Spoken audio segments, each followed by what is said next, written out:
Il était une fois un artiste qui poussa à son paroxysme un genre en peinture, la scène galante. Il s'appelait Watteau. Il est mort à 37 ans, en 1721. Vous allez dire Watteau, c'est ringard. Vous vous trompez. Depuis la semaine dernière, on peut voir au musée de Bruxelles, Beaux-Arts, une exposition qui lui est consacrée à sa relation avec la musique. On pourrait être un peu frustré car on va y voir seulement 15 tableaux, une vingtaine de dessins et un accompagnement d'instruments de musique, de souvenirs, de documents, etc.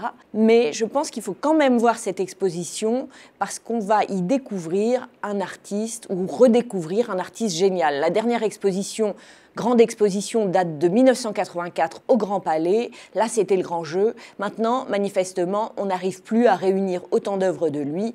Mais Watteau, c'est exceptionnel. Pourquoi ?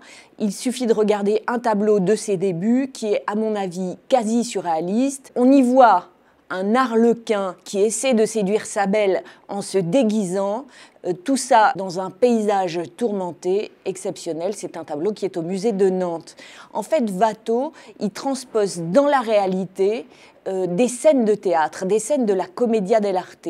Il travaille avec une maestria incroyable, le mouvement, les contorsions amoureuses, comme on peut le voir dans un dessin exceptionnel qui est ordinairement au musée des Arts décoratifs de Paris. Watteau, c'est la délicatesse à la française, c'est le grand sens de la galanterie, c'est les contorsions amoureuses.